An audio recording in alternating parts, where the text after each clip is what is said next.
Study 10 marks ಆಗಲೇ ಹೇಳ್ಕೊಟ್ಟಲ್ವಾ, 10 marks first question last ವಿಡಿಯೋದಲ್ಲಿ ಹೇಳ್ಕೊಟ್ಟಿದ್ದೀನಿ. ಈಗ ಸೆಕೆಂಡ್ ಕ್ವಶನ್ ಏನು, 2025 ಮಾಡೆಲ್ ಪೇಪರಲ್ಲಿ ಜಾಗತೀಕರಣದ ಅರ್ಥ ಮತ್ತು ರಾಜ್ಯಕ್ಕೆ ಪರಿಣಾಮ ಅಲ್ವಾ. ಫಸ್ಟ್ ಜಾಗತೀಕರಣ ಎಂದರೆ ಏನು, ಇಂಗ್ಲಿಷ್ ಅಂತ ಕರಿತೀವಿ ಗ್ಲೋಬಲೈಸೇಷನ್.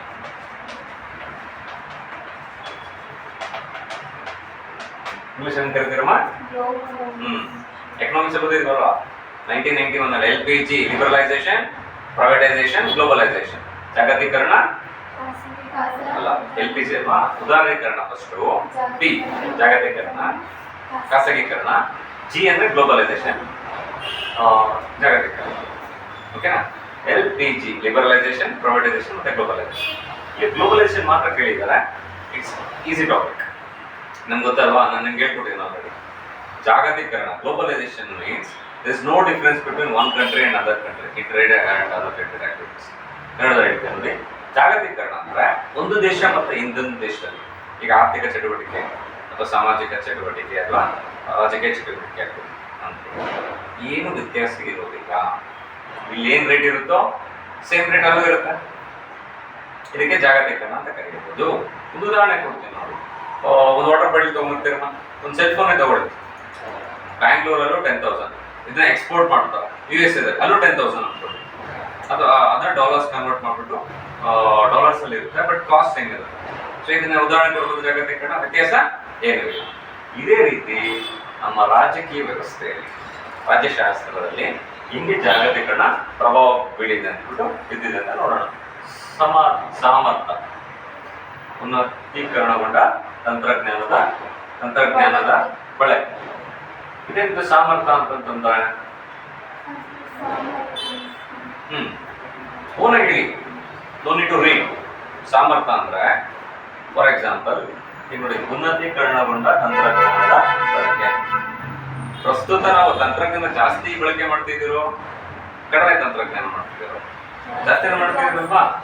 ಫಾರ್ ಎಕ್ಸಾಂಪಲ್ ಈಗ ಬೇರೆ ದೇಶದಿಂದ ನಾವು ರಾಜಕೀಯ ಏನು ಚಟುವಟಿಕೆಗಳು ಮಾಡ್ತಿದ್ದೀವಿ ಅನ್ಕೊಂಡು, ಪೊಲಿಟಿಕಲ್ ಡಿಬೇಟ್ಸ್ ಅಥವಾ ಪೊಲಿಟಿಕಲ್ ಕಮಿಟೀಸ್, ಪೊಲಿಟಿಕಲ್ ಆರ್ಗನೈಸೇಷನ್ ಎಲ್ಲ ಆನ್ಲೈನಲ್ಲಿ ನಡೀತಿದ್ದೀರ.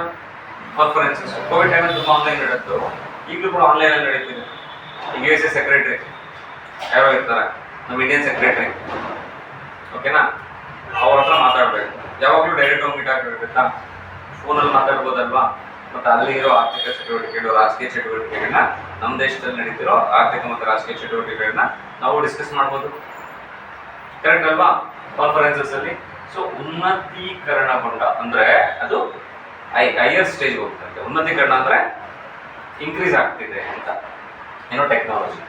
ಸಾಮರ್ಥ್ಯ ಅಂದ್ರೆ 100ಕ್ಕೆ 100 ಭಾಗ ನಾವು ರಾಜಕೀಯ ಚಟುವಟಿಕೆಗಳಲ್ಲಿ ಏನೋ ಪಾಲ್ಗೊಂಡಿದ್ದೀವಿ, ಓಕೆನಾ. ಯಾವಾಗ ಗ್ಲೋಬಲೈಸೇಷನ್ ಜಾಗತೀಕರಣ ಆದಾಗ. ನನಗೆ ತಾನೇ ಹೇಳಿದೆ, ಮೊಬೈಲ್ ಒಂದು ಉದಾಹರಣೆ ಕೊಟ್ಟನಲ್ಲಮ್ಮ. ಈಗ ಇನ್ನೊಂದೇನೋ ಪದಾರ್ಥ ಲಾಂಚ್ ಮಾಡೋದು, ಲ್ಯಾಪ್ಟಾಪ್ ಅನ್ಕೊಳ್ಳಿ, ಸೇಮ್ ಅದನ್ನೇ ನಾವು ತಗೊಂಡು ಸೇಮ್ ಕಾಸ್ಟ್ ಇರುತ್ತೆ. ನಮ್ಮ ದೇಶದಲ್ಲಿ ಮಸಾಲೆ ಪ್ರಾಡಕ್ಟ್ಸ್ ಏನೋ ನಾವು ಫೇಮಸ್ ಅಲ್ವಾ ಇಂಡಿಯಾದವರು, ಓಕೆನಾ, ಫ್ರೂಟ್ಸ್ ವೆಜಿಟೇಬಲ್ಸ್. ನಾವು ಅವ್ರಿಗೆ ಆಮದು ಮಾಡ್ತೀವಿ, ರಫ್ತು ಮಾಡ್ತೀವಿ. ಮಾಡ್ತೀವಿ. ಅವರು ನಮಗೆ ಲ್ಯಾಪ್ಟಾಪ್ ಆಮದು ಮಾಡ್ತಾರೆ. ನೋಡಿ ಏನು ವ್ಯತ್ಯಾಸ, ಅಷ್ಟೊಂದು ಇಲ್ಲ ನಮಗೆ. ಅದೊಂದು 10,000 ರೂಪಾಯಿ ಬೆಲೆ ಬೀಳುತ್ತೆ, ಬಟ್ ಲ್ಯಾಪ್ಟಾಪ್ ಸ್ವಲ್ಪ ಜಾಸ್ತಿ ಆಗಿರುತ್ತೆ, ನೋಡಿ ಲಕ್ಷಾಂತರ ರೂಪಾಯಿ. ಸೊ ಈಗೇನು ವ್ಯತ್ಯಾಸ ಅಂದರೆ ಜಾಗತೀಕರಣ ಅಂದರೆ ನಮ್ಮ ದೇಶ ಮತ್ತು ಬೇರೆ ದೇಶದಲ್ಲಿ ಈ ಆರ್ಥಿಕ ಚಟುವಟಿಕೆ ಆಗಿರ್ಬೋದು, ರಾಜಕೀಯ ಚಟುವಟಿಕೆ ಆಗಿರ್ಬೋದು, ಮತ್ತು ಸಾಮಾಜಿಕ ಚಟುವಟಿಕೆಗಳು, ಓಕೆನಾ, ಅಥವಾ ಏನಾದರೂ ಆವಿಷ್ಕಾರಗಳು ಮಾಡ್ತಾರೆ ಅಂದ್ಕೊಳ್ಳಿ, ಏನೋ ರಾಕೆಟು ಅದು ಇದು ಅಂತೆಲ್ಲ. ಸೊ ಎರಡು ದೇಶ ಸೇರಿ ಮಾಡ್ಬೋದಲ್ಲ. ಅವ್ರಿಗಿಂತ ನಮಗಿಂತ ತಂತ್ರಜ್ಞಾನ ಬೇಕು, ಅವ್ರು ನಮಗೆ ಪ್ರೊವೈಡ್ ಮಾಡ್ತಾರೆ. ಅವ್ರಿಗೇನು ಮಾನವ ಸಂಪನ್ಮೂಲಗಳು ಬೇಕು, ನಾವು ಅವ್ರಿಗೆ ಪ್ರೊವೈಡ್ ಮಾಡ್ತೀವಿ. ಎಷ್ಟು ಅಮೆರಿಕ ಕಂಪ್ನೀಸ್ ಇದೆ ಇಲ್ಲಿ, ಟೆಲಿಕಾಲಿಂಗ್ಸ್ ಇರ್ಬೋದು, ಮೈಕ್ರೋಸಾಫ್ಟ್ ಆಫೀಸ್ ಇರ್ಬೋದು, ಗೂಗಲ್ ಆಫೀಸಸ್ ಇರ್ಬೋದು. ನೋಡಿ ಎಷ್ಟು ಹೊಂದಾಣಿಕೆ ಮಾಡ್ಕೊಂಡು ನಾವು ಅಭಿವೃದ್ಧಿ ಆಗ್ಬೋದು. ಯಾವುದರಿಂದ ಆಗಿರೋದು? ಜಾಗತೀಕರಣ. ಯಾವಾಗಿದೆ LPG ಆಗಿದೆಮ್ಮ? ಅರ್ಥಶಾಸ್ತ್ರದಲ್ಲಿ ಓದಿದ್ದೀವಿ 1991. ಮ್ಯಾಥ್ಸ್ ಅಲ್ಲಿ ಕೇಳ್ಬೋದು, ಓಕೆನಾ, ತಿಳ್ಕೊಂಡಿರಿ. ಜಾಗತೀಕರಣ, ಜಾಗತಿಕ ಗ್ರಾಮ, ಗ್ಲೋಬಲ್ ವಿಲೇಜ್.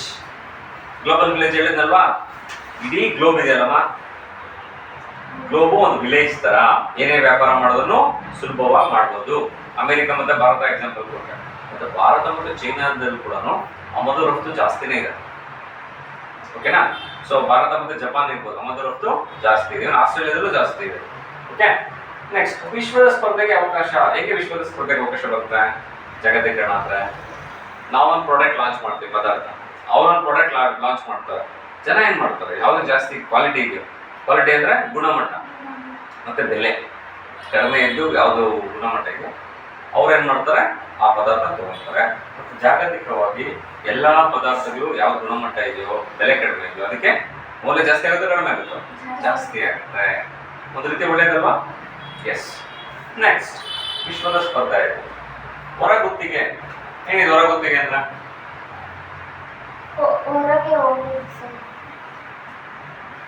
ಹೊರಗುತ್ತಿಗೆ ಸರಿ ಓದ್ಕೊಳ್ಳಿ. ಹೊರಗುತ್ತಿಗೆ, ಗುತ್ತಿಗೆ ಅಂದ್ರೆ ಇದು ಅಗ್ರಿಮೆಂಟ್ ಪರ.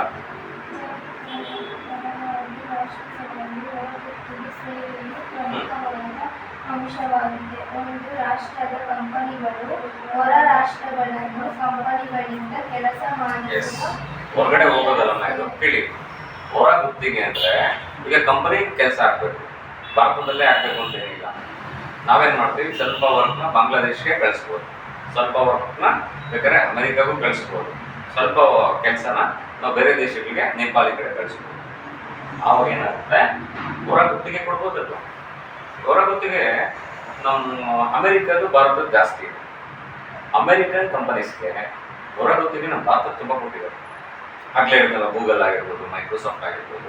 ಸೊ ಈಗ ನಾವು ಯೂಸ್ ಮಾಡ್ತಿರೋಲ್ಲ ಕಂಪ್ಯೂಟರ್ಸಲ್ಲಿ ಆಲ್ಮೋಸ್ಟ್ ಆಲ್ ದ ಆ್ಯಪ್ ಇದೆ ಅಲ್ವಾ, ಅಪ್ಲಿಕೇಶನ್ಸ್ ಆ್ಯಪ್ ನಿಮ್ಮ ಫೋನಲ್ಲಿ ಮೋಸ್ಟ್ ಆಫ್ ದ ಆ್ಯಪ್ಸ್ ಮಾಡಿರೋದು ನಮ್ಮ ಅಮೆರಿಕದ್ದು. ಬಟ್ ಅಲ್ಲಿನ ವರ್ಕರ್ಸ್, ನಮ್ಮ ಇಂಡಿಯನ್ ವರ್ಕರ್ಸ್ ಕೂಡ ಅವರೇ ಸಪೋರ್ಟ್ ಮಾಡ್ತಿದ್ದಾರೆ. ವರ್ಕ್ ಫ್ರಮ್ ಹೋಮ್ ಕೇಳಿದ್ದೀರಾ? ಅದು ಕಂಪನಿ ಯಾವುದು ಮೂಲ, ಯುರೋಪು ಅಥವಾ ಅಮೆರಿಕ ಆಗಿರುತ್ತೆ. ಬಟ್ ನಾವು ಇಂಡಿಯನ್ಸ್ ಇಲ್ಲಿ ವರ್ಕ್ ಮಾಡ್ತೀವಿ ಕಂಪನೀಸ್ ಎಲ್ಲ. ಹೇಗೆ ಹೊರ ಗುತ್ತಿಗೆ ಒಂದು ಇದಕ್ಕೆ ಏನಂದ್ರೆ ಅಡ್ವಾಂಟೇಜ್, ಮೆರಿಟ್ಸ್, ಅನುಕೂಲ ಏನಾಗುತ್ತೆ ಗೊತ್ತಾ? ಉದ್ಯೋಗಾವಕಾಶ ಜಾಸ್ತಿ ಆಗುತ್ತಾ? ಜನರ ಜೀವನ ಶೈಲಿ, ರಾಜಕೀಯ ಸಂಬಂಧಗಳು ಒಳ್ಳೆಯದಿರುತ್ತೆ, ಫ್ಲೆಕ್ಸಿಬಲ್ ಆಗಿರುತ್ತೆ. ಮಾನವ ಸಂಪನ್ಮೂಲ ನಾನು ಈಗಲೇ ಉದ್ಯೋಗಾವಕಾಶ ಜಾಸ್ತಿ ಆಗುತ್ತೆ. ಮತ್ತೆ ನಮ್ಮಲ್ಲಿರೋ ಸಂಪನ್ಮೂಲಗಳು, ಮಾನವ ಸಂಪನ್ಮೂಲವನ್ನು ಉಪಯೋಗಿಸ್ಬೋದು, ಮತ್ತೆ ನೈಸರ್ಗಿಕ ಸಂಪನ್ಮೂಲವನ್ನು ಉಪಯೋಗಿಸ್ಬೋದು. ಉದಾಹರಣೆ ಹೇಳ್ತೀನಿ ನೋಡಿ. ಈಗ ಬೇರೆ ದೇಶದಲ್ಲಿ ಅವ್ರಿಗೆ ಡೆಸ್ಕ್ ಬೇಕು ಅಥವಾ ಫರ್ನಿಚರ್ ಐಟಮ್ಸ್ ಬೇಕು. ಫಾರ್ ಎಕ್ಸಾಂಪಲ್ ಅಮೆರಿಕದಲ್ಲಿ ಫರ್ನಿಚರ್ಸ್ ಕಡಿಮೆ ಇದೆ ಅನ್ಬೋದು, ಅಂದ್ರೆ ಮರ ಇರುತ್ತಲ್ವ, ಟೀಕು ಅದ. ನಮ್ಮ ಇಂಡಿಯಾದಲ್ಲಿ ಜಾಸ್ತಿ. ನಾವೇನ್ ಮಾಡ್ಬೋದು, ಅವ್ರಿಗೆ ಏನ್ ಬೇಕು ಪದಾರ್ಥ ನಾವು ಇಲ್ಲೇ ಮಾಡಿ ಕಳಿಸ್ಬೋದಲ್ಲ. ರಾ ಮೆಟೀರಿಯಲ್ಸ್, ಕಚ್ಚಾ ವಸ್ತುಗಳು ಇರ್ತಾರ, ಅಥವಾ ಏನಾದ್ರು ಸೆಮಿ ಫಿನಿಶ್ಡ್ ಗೂಡ್ಸ್ ತರ, ಅವ್ರೇನ್ ಮಾಡ್ಬೋದು, ಅದನ್ನ ಅಲ್ಲೋದ್ಮೇಲೆ ಫಿನಿಶ್ಡ್ ಗೂಡ್ಸ್ ಮಾಡ್ತಾರೆ. ಯಾವ ವಸ್ತು ಅನುಭವಕ್ಕೆ ಸಿದ್ಧವಾಗಿದೆಯೋ ಆ ವಸ್ತುನ ಅಲ್ಲಿ ಕಳಿಸಿದಾಗ ಬೆಲೆ ಜಾಸ್ತಿ ಆಗುತ್ತೆ ಅಲ್ವಾ? ಸೊ ಅದೇ ಫಾರ್ ಎಕ್ಸಾಂಪಲ್ ಈಗ ಸಮುದ್ರದಲ್ಲಿ ಎಷ್ಟೋ ಕಲ್ಲು ನೋಡ್ತಿರ್ತೀವಿ, ಬೆಲೆನೇ ಕಮ್ಮಿ ನಮ್ಮ ದೇಶದಲ್ಲೇ ಅನ್ಕೊಳ್ಳಿ. ಅದಕ್ಕೊಂದು ಶಿಲೆ ತರ ಮಾಡಿ ಕಳಿಸಿದ್ರೆ ಬೆಲೆ ಜಾಸ್ತಿ ಆಗುತ್ತೆ, ಕಡಿಮೆ ಆಗುತ್ತೆ. ಯಾವಾಗ ಜಾಗತೀಕರಣ ಆದಾಗ ಅದು ಅನುಕೂಲ ಆಗುತ್ತೆ. ಜಾಗತೀಕರಣ ಆಗಿಲ್ಲ ಅಂದ್ರೆ ಅಷ್ಟೊಂದು ಅನುಕೂಲ ಆಗಲ್ಲ. ಅದಾದ ಇದು ಜಾಗತೀಕರಣ ಅರ್ಥ ಮತ್ತು ಅರ್ಥ ಮತ್ತು ಇನ್ನೇನು ಅದಕ್ಕೆ ಪರಿಣಾಮ. ಸೊ ಈಗ ರಾಜಕೀಯ ಪರಿಣಾಮ ಈಸಿಯಾಗಿ ಬರೆಯೋದು. ಜಾಗತೀಕರಣ ಅಂತ ಅರ್ಥ ಆಗಿದೆ, ಲಾಸ್ಟ್ ಟೈಮ್ ಹೇಳ್ಕೊಟ್ಟಿದೆ 2 ಮಾರ್ಕ್ಸ್ಗೆ 4 ಮಾರ್ಕ್ಸ್ ಅನ್ಸುತ್ತೆ.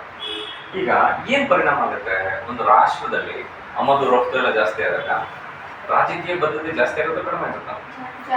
ರಾಜಕೀಯ ಸಂಬಂಧಗಳು ಜಾಸ್ತಿ ಆಗುತ್ತೆ. ಇಲ್ಲಿಂದ ಕೇಳಿದ್ರೆ ರಾಜಕೀಯ ಪರಿಣಾಮ ಅಂತ ಕೇಳಿದ್ದಾರೆ. ಮತ್ತೆ ನಮ್ಮ ದೇಶದಲ್ಲಿ ಏನೋ ರಾಜಕೀಯ ಸಲಹೆಗಳು ಬೇಕು. ನಮ್ಮ ದೇಶ ಈಗ ಬೇರೆ ದೇಶದಲ್ಲಿ ಉತ್ತಮ ಸಂಬಂಧ ಇದ್ದಾಗ ಅವ್ರು ನಮಗೆ ಸಹಾಯ ಮಾಡ್ತಾರ, ಮಾಡೇ ಮಾಡ್ತಾರೆ. ನಾವು ಉತ್ತಮ ಸಂಬಂಧ ಉಳಿಸ್ಕೊಂಡಾಗ ಫಾರ್ ಎಕ್ಸಾಂಪಲ್ ಏನೋ ವಿಕೋಪ ಬಂತು, ನಮಗೆ ಇದು ಬೇಕು, ಏನೋ ಆಹಾರ ಪದಾರ್ಥಗಳು ಬೇಕು ಅಥವಾ ಮೆಡಿಸಿನ್ಸ್ ಬೇಕು ಅಲ್ವಾ? ಈ ಬೇರೆ ದೇಶದಿಂದ ತರಿಸ್ಕೊಂಬೋದಾ? ಯಾವಾಗ ರಾಜಕೀಯ ಸಂಬಂಧ ಸ್ಟ್ರಾಂಗ್ ಇದ್ದಾಗ. ಸೊ ಇನ್ನೇನು ಬರುತ್ತೆ, ಪಂಚಶೀಲ ತತ್ವಗಳು ಕೇಳಿದ್ದೀರಾ? ಅದೇ ರೀತಿ ನಮ್ಮ ಯುನೈಟೆಡ್ ನೇಷನ್ಸ್, UNO, ವಿಶ್ವ ಸಂಸ್ಥೆ. ಸೊ ಅದರಿಂದ ಕೆಲವೊಂದು ತತ್ವಗಳನ್ನ ನಾವು ತಗೊಂಡು ಪಾಲನೆ ಮಾಡ್ತೀವಿ. ನೆಕ್ಸ್ಟ್, ಸಾಂಸ್ಕೃತಿಕ ದಾಳಿನ ದಾಳಿ ಅಂದ್ರೆ ಅನುಕೂಲ ಅನಾನುಕೂಲ ಅನ್ನೋದು. ಇನ್ನೊಂದು ರಾಜಕೀಯ ಪರಿಣಾಮಗಳು ಈ ಜಾಗತೀಕರಣದಲ್ಲಿ ಅನುಕೂಲನೂ ಇದೆ, ಅನಾನುಕೂಲನೂ ಇದೆ. ನಾನು ಹೇಳಿದಾಗಲೇ 4 ಪಾಯಿಂಟು 4-5 ಪಾಯಿಂಟ್ ಅನುಕೂಲ. ಓಕೆನಾ? ದೇಶದ ಒಂದು ಆರ್ಥಿಕತೆಗೆ ಅದು ಒಳ್ಳೆಯದು. ಅನಾನುಕೂಲ ನೋಡಿ ಶಕ್ತಿಶಾಲಿ ರಾಷ್ಟ್ರಗಳ ಒತ್ತಡ. ಯಾವ ಶಕ್ತಿಶಾಲಿ ರಾಷ್ಟ್ರಗಳು? ಅಭಿವೃದ್ಧಿ ಹೊಂದಿರುವ ಅಮೆರಿಕ, ಚೀನಾ, ಯುರೋಪ್ ರಾಷ್ಟ್ರಗಳು. ಪರಿಣಾಮಕಾರಕ್ಕೆ ಧಕ್ಕೆ, ಪರಮಾಧಿಕಾರಕ್ಕೆ ಧಕ್ಕೆ. ಏನು ಪರಮಾಧಿಕಾರ ಅಂದ್ರೆ ಸಾರ್ವಜನಿಟಿ. ನಮ್ಮ ದೇಶಕ್ಕೆ ಪರಮಾಧಿಕಾರ ಇದೆ ತಾನೆ. ಯಾವಾಗ ಸ್ವಾತಂತ್ರ್ಯ ಸಿಗುತ್ತೆ ನಮಗೆ? 1947 ಆಗಸ್ಟ್ 15. ಓಕೆ. ಈಗ ಪರಿಣಾಮಕಾರಿ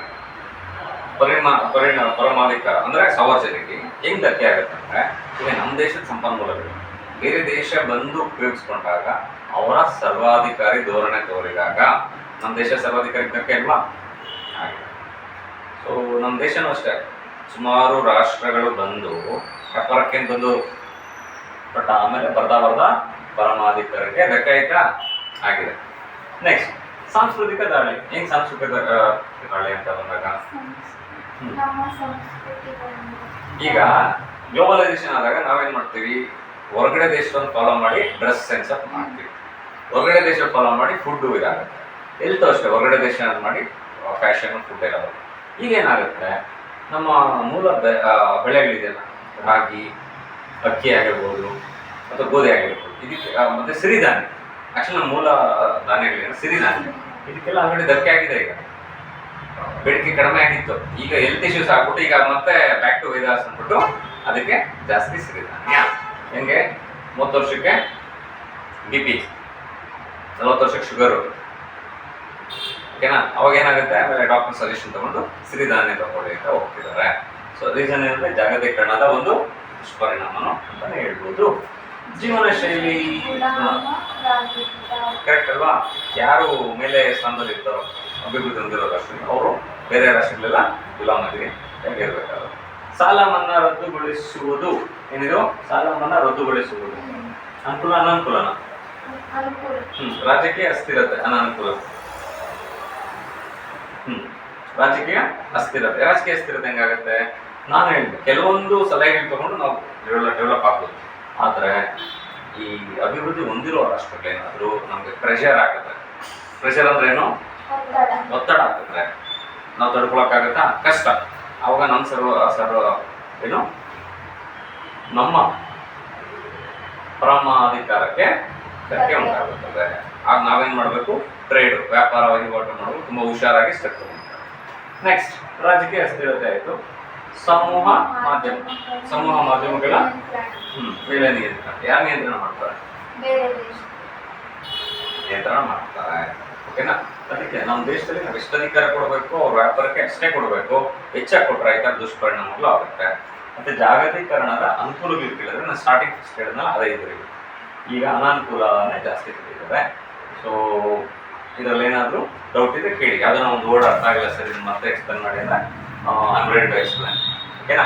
ಇದು 2025 10 ಮಾರ್ಕ್ಸ್ ಕ್ವೆಶನ್, ಸೆಕೆಂಡ್ ಒನ್. ಓಕೆನಾ? ಎಕ್ಸಾಮಲ್ಲಿ ಒಂದು ಬರೀಬೇಕಾ ನೀವು? 2 ಬರೀಬೇಕು. 2 ಸಾಲ್ವ್ ಮಾಡ್ತೀನಿ ನಾನು. ಸೊ ನೆಕ್ಸ್ಟ್ ವಿಡಿಯೋದಲ್ಲಿ 5 ಮಾರ್ಕ್ಸ್ ಕ್ವೆಶನ್ ಸಾಲ್ವ್ ಮಾಡೋಣ. ಓಕೆ? ಏನು ಡೌಟ್ಸ್ ಇದೆ ಕೇಳಿ ನಾವು.